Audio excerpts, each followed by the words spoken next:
Assalamualaikum warahmatullahi wabarakatuh, Kang Bro, Kang Mas. Ini WP sampai spesial banget hari ini, lihat nih, mengenakan kaos MotoGP Mandalika.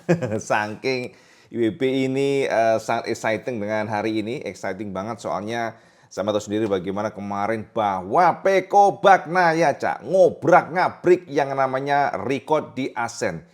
Ini adalah bukti bahwa GP24 memang luar biasa kewenceng banter, Kang Mas. Jadi kita nggak bisa membantah itu, Cak. Bahkan, Cak, sama tahu nggak, Fabio Quartararo yang menggunakan Yamaha, memang kalau kita lihat dari posisi Fabio terlempar dari 10 besar. Tapi kalau kita lihat dan bongkar lap time dari Yamaha, siapa menyangka ternyata justru Yamaha lebih kencang dibandingkan dengan GP23 tahun lalu. Pemenang Pecco Bagnaia. Tapi teman-teman, tentu saja kita akan sodorkan datanya dulu dan kita juga ingin membahas bagaimana kemarin, Cak, bahwa ternyata tiba-tiba, Kang Mas, kita sudah mendapatkan pemenangnya Pecco dan kita juga mendapatkan Martin, termasuk juga Enea juga luar biasa. Tapi, Cak, satu poin yang membuat semuanya kaget. Jadi satu hal yang membuat semuanya nggak menyangka bahwa ternyata Tim Stewart mempertegas dan menyatakan bahwa Marc Marquez di penalti 16 detik ke belakang mundur gara-gara tire pressure. Nah, ini yang membuat semuanya bertanya-tanya. What happened ayak now dengan Marquez? Apakah Marquez melakukan kecurangan? Ya, IWB tahu banyak sekali komen-komen yang sepertinya haters Marquez yang menyatakan Marquez curang, sehingga akhirnya mendapatkan atau ketahuan dengan tire pressure-nya dan akhirnya diganjar penalti. Jadi WB ingin berikan pencerahan kesamaan semuanya, para haters. Biar tahu nih haters Marquez, kasihan juga sih, Cak. Soalnya sebenarnya tire pressure inilah yang menjadi fokus kita justru. Kita sangat fokus pada peraturan yang konyol ini. Karena nggak hanya Marquez, ya. Di masa lalu sama tahu sendiri, Fabio Quartararo pernah menjadi korban pada saat race Jerez, ya. Sama tahu bagaimana dia podium tapi dia harus mundur gara-gara yang namanya tire pressure atau tekanan ban. Ini adalah momok yang memang kurang menyenangkan, Cak, kalau buat tontonan MotoGP. Teman-teman semuanya, Wibi sudah share ke sampean bagaimana strategi Pecco Bagnaia. Pecco adalah the fastest rider yang terkencang di Asen. Makanya, Cak, dengan kemampuan Pecco, dengan kekuatan Pecco dan juga dengan support motornya memang very perfect, sempurna. GP24 sempurna di Asen. Saya bisa lihat bagaimana yang menguasai 1, 2, dan 3. Bahkan Enea Bastianini nih, Cak.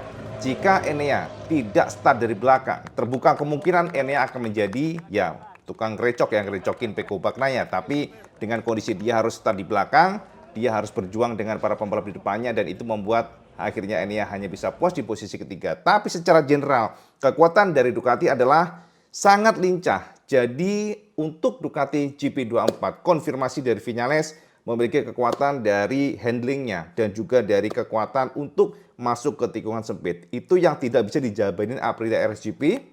Walaupun di beberapa sektor, kalau kita lihat Viñales lebih kencang, namun Viñales selalu kedodoran pada saat mengikuti Ducati GP24 di tikungan sempit. Itu konfirmasi Viñales yang memberikan kita gambaran kesampaian semuanya, kita semuanya khususnya, bahwa ternyata memang GP24 ini adalah motor yang luar biasa, motor yang very perfect, sempurna saat ini. Makanya teman-teman kalau kita lihat Pecco, kemudian Martin dan juga Enea Bastianini menjadi kampion di sana. Bahkan ketika kita bedah dari lap time-nya, Cak, IWB cukup kaget, Kang Mas. Karena kenapa? Ternyata komparasi ya, kita bandingkan kekuatan, kecepatan maksudnya, kecepatan Pecco Bagnaia pada saat dibandingkan dengan tahun kemarin menggunakan GP23 yang juga juara. Jadi informasi buat semuanya bahwa Pecco secara meyakinkan 3 kali juara di Asen dari 2022, 2023 dan di 2024 ini. Akan tetapi komparasi pada saat IWB bandingkan antara lap time-nya di GP23 melawan GP24,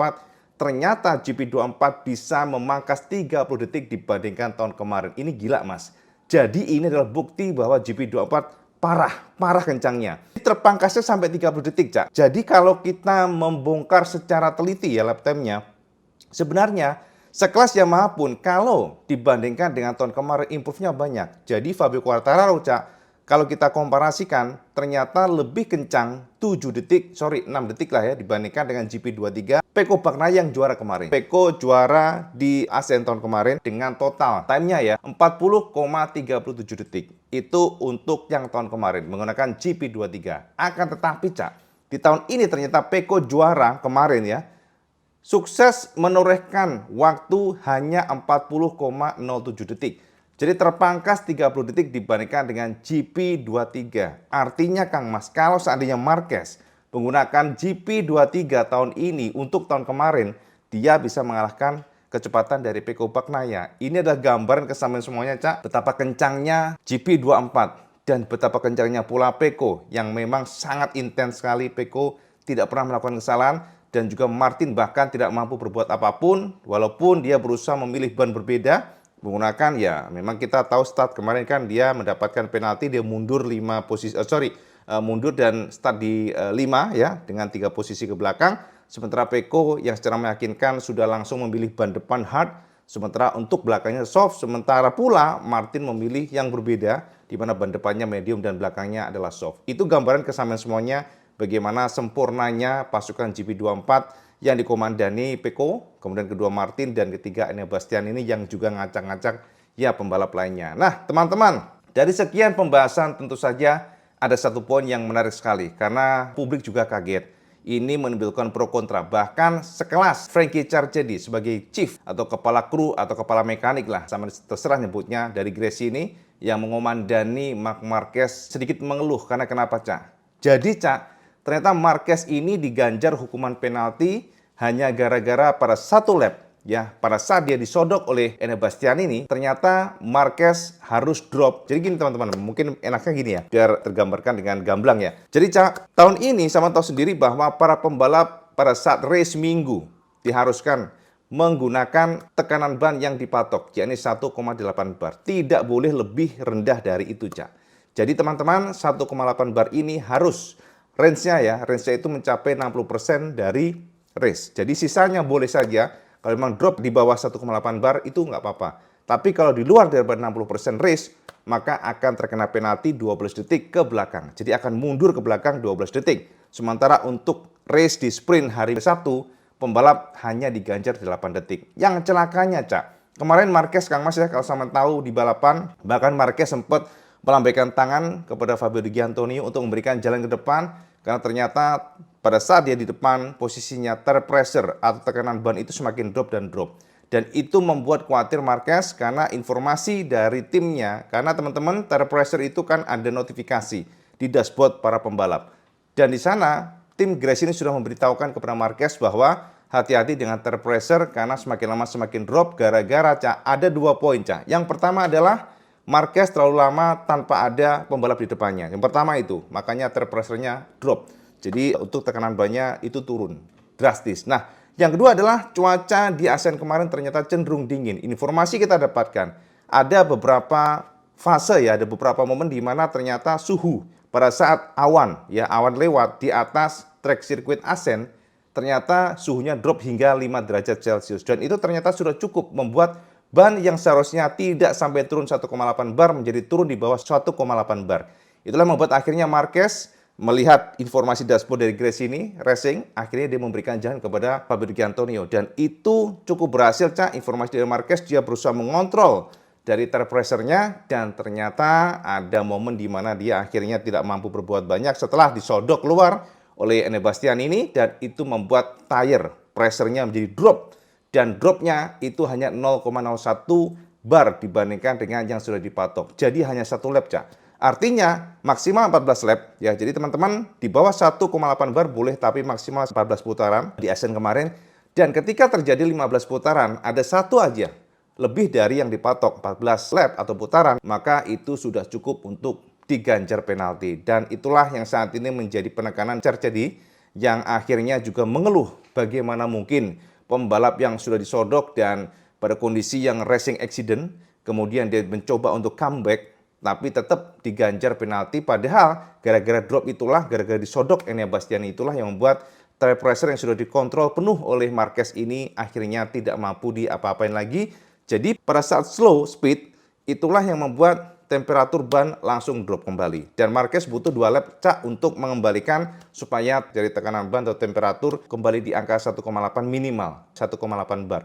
Jadi itu yang membuat Frankie ya lumayan kesel, Cak ya. Kayaknya demikian. Nah, dan teman-teman pasti sama bertanya, loh Cak WP kenapa di depan kok nggak ada masalah? Itu Pecco nggak ada masalah, Martin juga nggak ada masalah. Dan yang jelas itu ya Pecco dan Martin ya yang geber ke depan. Jadi gini, Cak, WP ingin terangkan ini menarik sekali. Ibi ingin terangkan sama semuanya, kenapa Pecco dan Martin cenderung aman dibandingkan dengan Marquez, dibandingkan dengan Fabrizio Antonio dan sebagainya. Jadi gini teman-teman, pada saat pembalap di kondisi tanpa ada penghalang, mereka lebih fleksibel memasang atau menginput ya angin semepet mungkin dengan 1,8 bar. Jadi mereka akan menyeting posisinya semepet mungkin. Taruhlah nih 1,8 bar nih dipatok oleh Dorna, ya kan? Nah, untuk Pecco dan Martin, mereka bisa memasang tire pressure-nya itu di angka 1,9 contohnya, atau mungkin maksimal 2 bar, tapi rata-rata informasinya ya hanya 1 bar lebih tinggi dibandingkan dengan yang ada atau yang dipatok oleh regulasi, gitu maksudnya. Nah, dengan 1,9 atau dengan 1 hingga 2 bar lebih keras, mereka sudah cukup aman, Cak. Karena kenapa? Tidak ada pembalap di depannya dan cenderung aman. Sebab teman-teman, yang dihindari oleh para pembalap saat ini adalah tire pressure atau tekanan ban yang luar biasa melejit ke atas.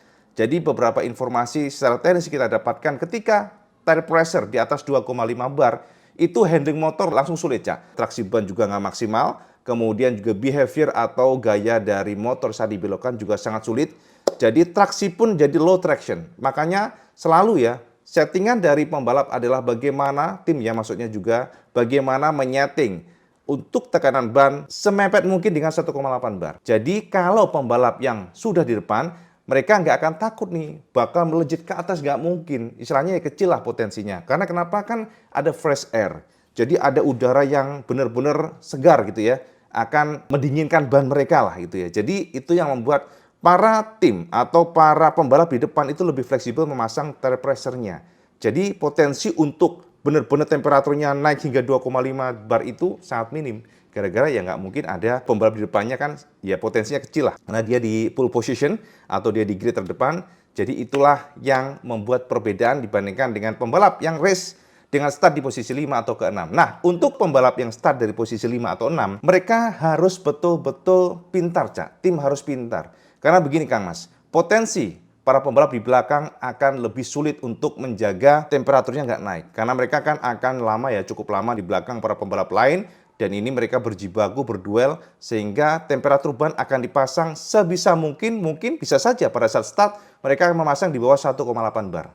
Nah, loh kok boleh Cak EWP? Loh boleh Kang Mas, kan 1,8 bar itu halal, ya halal dilakukan, ya di bawah itu jika mencapai 60% dari race. Tapi kalau sudah lebih daripada itu, maka akan dipenalti. Jadi pastinya sesekali akan ada namanya di bawah 1,8 bar. Tapi kalau secara lapnya, maksudnya putarannya dia di bawah dari yang dipatok, di mana di ASEAN itu 14 maksimal, 14 kali nih, intinya barnya itu akan turun ya dari 1,8 bar selama 14 putaran aman, Cak. Tapi lebih dari 14 putaran maka akan kena penalti. Nah, kasus yang terjadi pada Marquez adalah ternyata hanya ada satu lap di mana dia akhirnya kena penalti gara-gara hanya satu lap itu dia lebih rendah 0,01 bar yang dipatok. Jadi artinya di bawah 1,8 bar yang dipatok gara-gara ada accident atau sodokan dari Enea Bastian ini. Itu yang terjadi, Cak. Nah, kira-kira dari sini Saman bisa dapat bayangan nggak?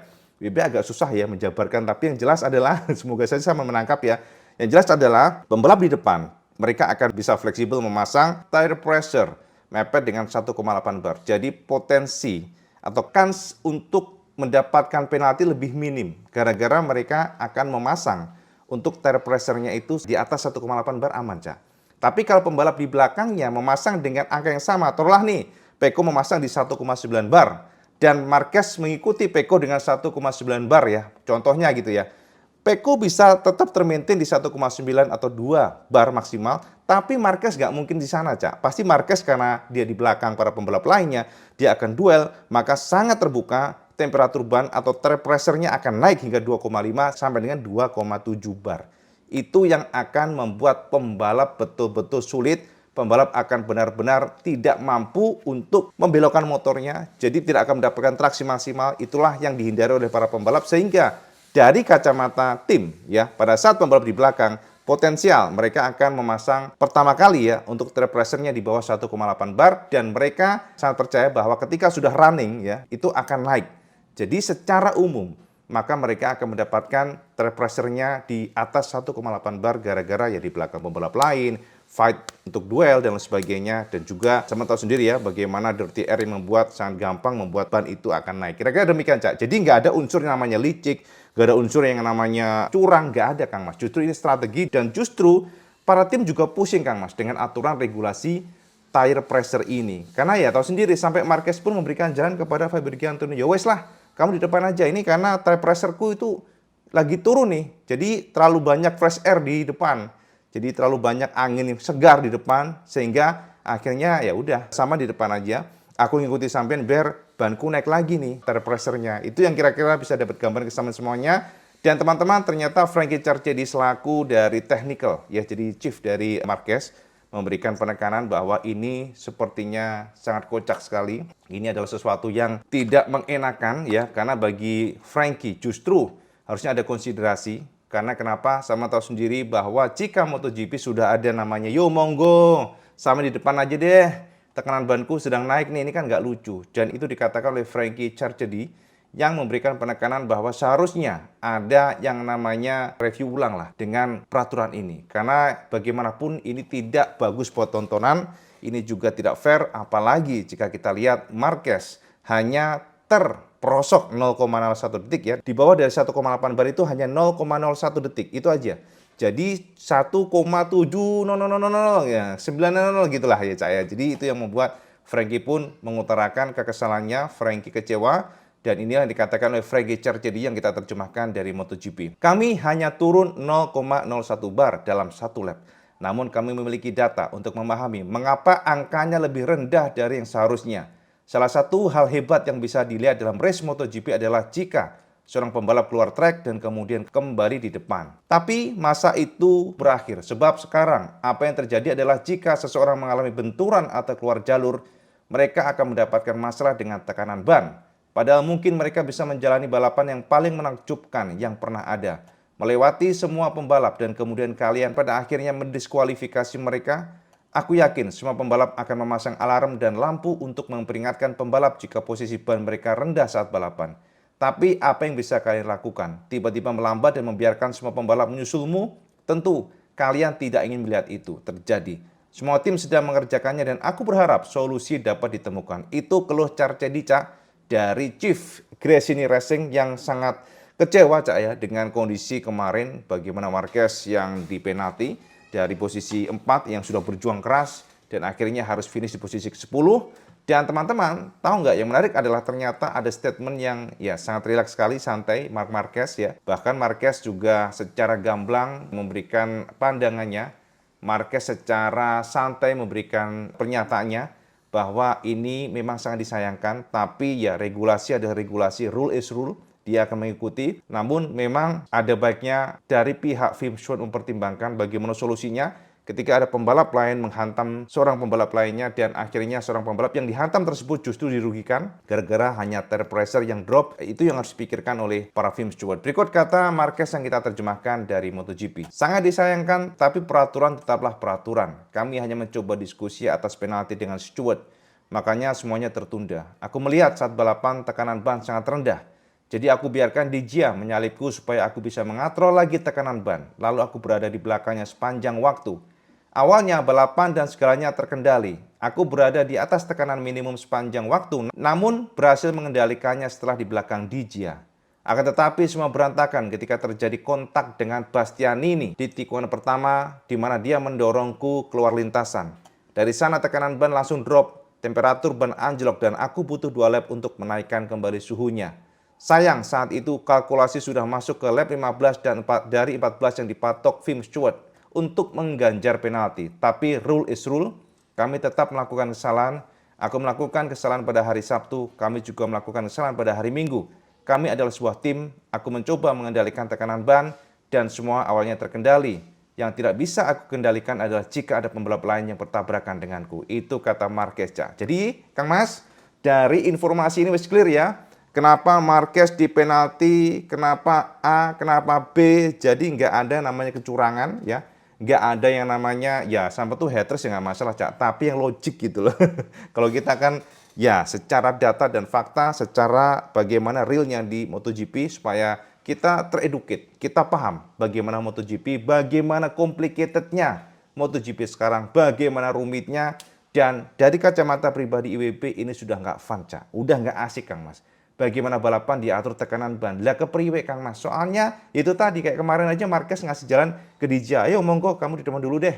Ini kan nggak lucu. Ini ibaratnya ya balapan siapa yang bisa pull, siapa yang bisa start di depan itu biasanya akan menang. Makanya sekarang kita disodori yang namanya race touring. Jujur Kang Mas, sama jujur. Sama selera nggak dengan balapan kemarin? Yang fans Peko pasti selera. Tapi secara general yang orang-orang nggak tahu, bahkan ibu negara nih Cak, yang lihat, yang tanpa namanya pro ke siapa, dia melihat ini kok balapan MotoGP kok kayaknya mau jadi bosenin ya, nggak ada salip-salipan ya. Demikian Cak. Artinya secara general memang sekarang ini kalau bisa nih Dorna cobalah mengevaluasi supaya ada lagi namanya adu salib pada MotoGP. Ini sama loh Cak dengan pada saat IWB nge-share tentang video Marquez juara dan Marquez rata-rata menangnya duel. Itu yang kita sukai, bukan masalah kita ngefans ke Marquez, bukan.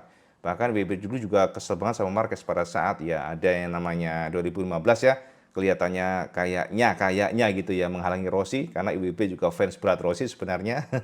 Tapi memang kita harus akui bahwa sekarang ini soul MotoGP ini mulai hilang dan hilang. IWB kan dari GP 500 sampai 990 cc ya di tahun 2003, kemudian turun 800 cc hingga 1000 cc naik, sekarang akan ada planning 850 cc.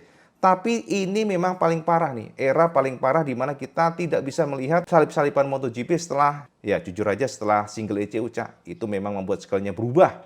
Jadi yang namanya elektronik semuanya oke lah, tapi ketika kita sudah diatur dengan yang namanya ban, tire pressure, kemudian ada juga yang ready device, aero dan sebagainya. Ya udah, yang sudah sempurna di depan akan tetap di depan. Yang elektroniknya sempurna tetap sempurna. Yang pole position akan tetap ya di depan. Yang kompetensi menang lah. Karena kenapa itu tadi? Banyak akan terjaga, mereka bisa mepet nyetingnya, tire pressure-nya dipepetin ke 1,8 bar. Dan mereka tidak takut bahwa banyak akan naik tire pressure-nya gara-gara ya fresh air terus.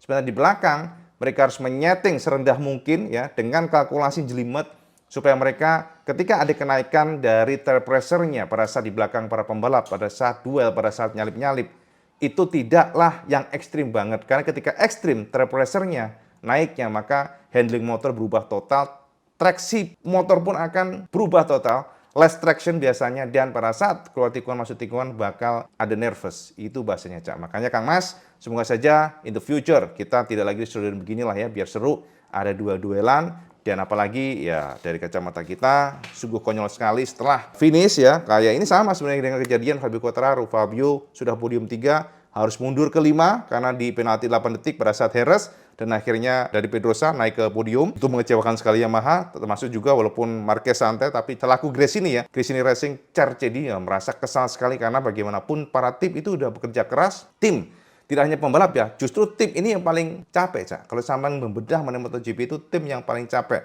Mereka prepare motornya, mereka betul-betul mengkalkulasi semuanya dari BBM-nya, dikalkulasi bagaimana supaya bensin ini cukup tapi tidak over ya. Teman-teman sama harus tahu bahwa balapan MotoGP pun diukur untuk BBM-nya. Tidak boleh terlalu over. Karena pada saat over, maka akan ada beban berat yang disandang oleh pembalap dan ini mempengaruhi handling.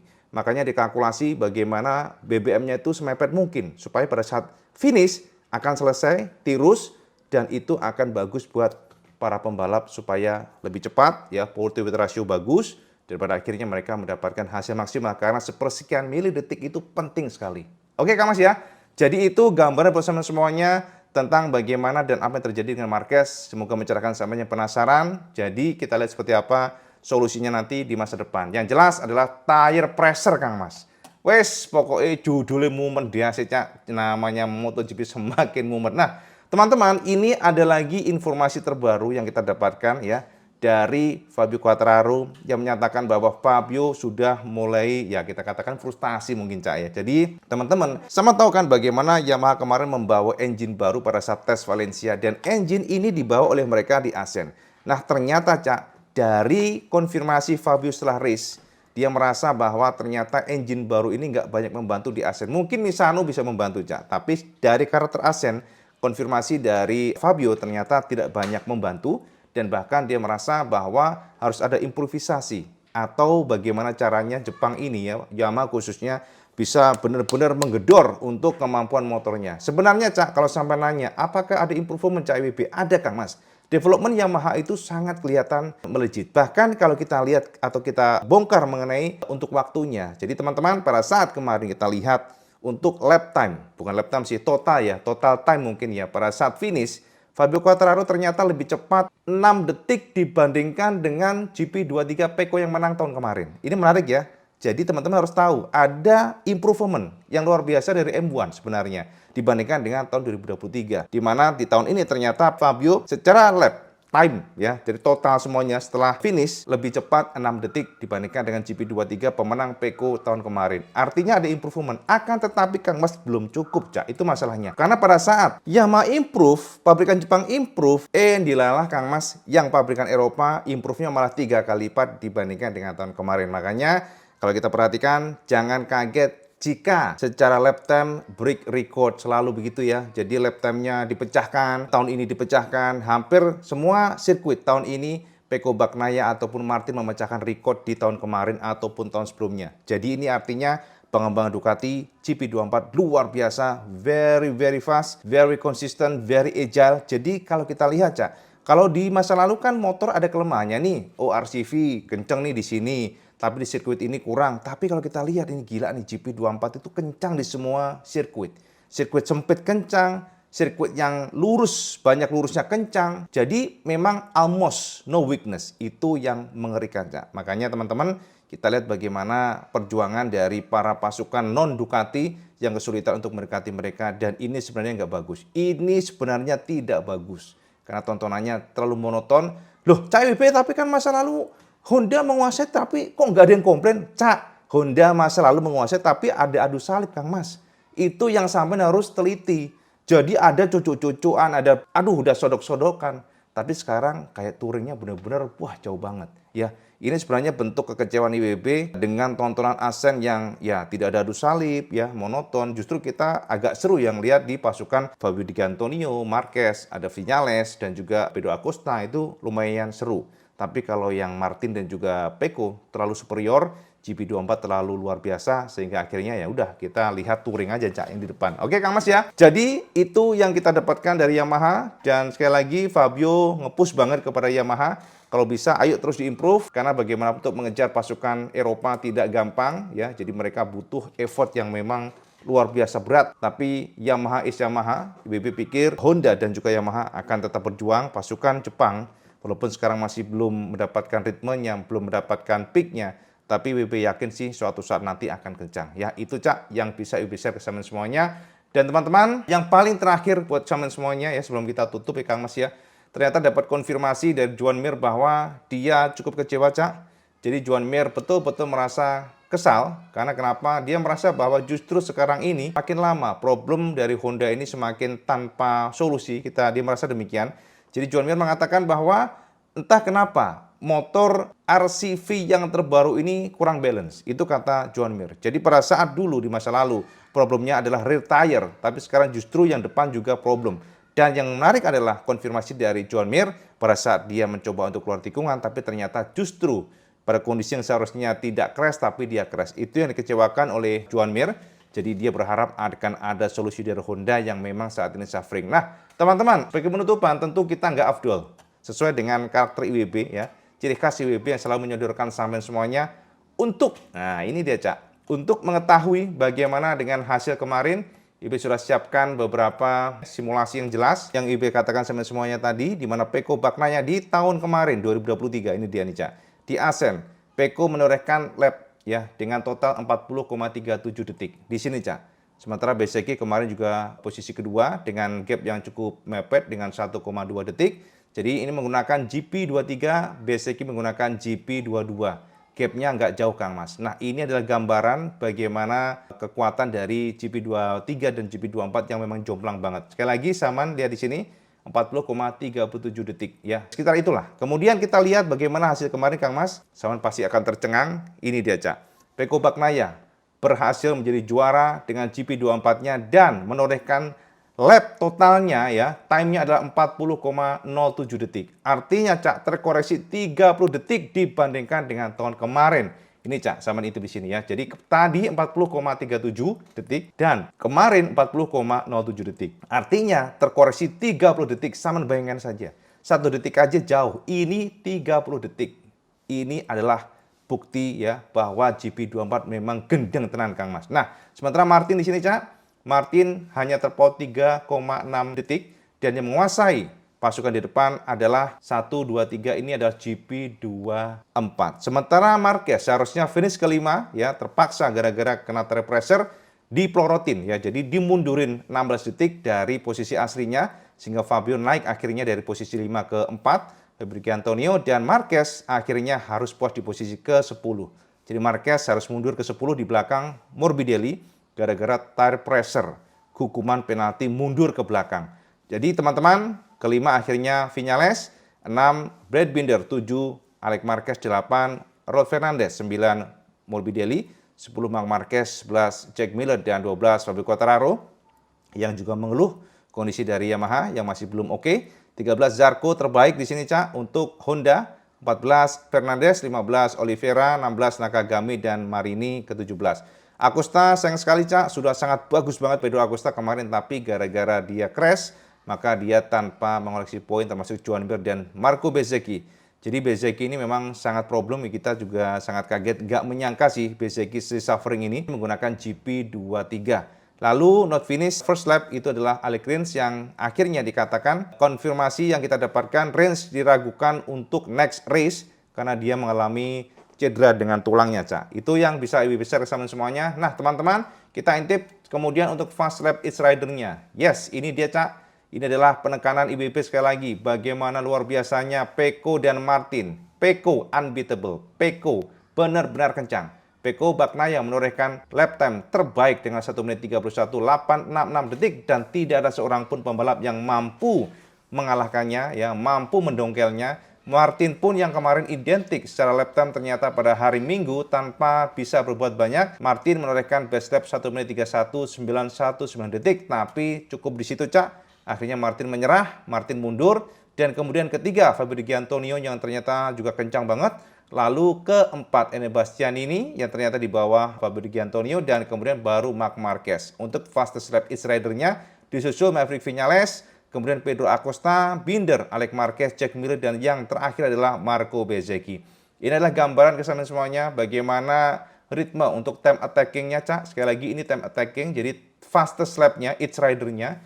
Jadi kalau konsistensi ya beda lagi, Cak. Dan ternyata Pecco sudah kencang dan konsisten, ini yang membuat dia tak terpatahkan. Nah teman-teman, dari sana kita intip sebagai gambaran buat semuanya world standingnya Kang Mas. Nah setelah kita lihat bagaimana kemarin, maka secara pasti Martin masih saja menguasai maksudnya, Cak.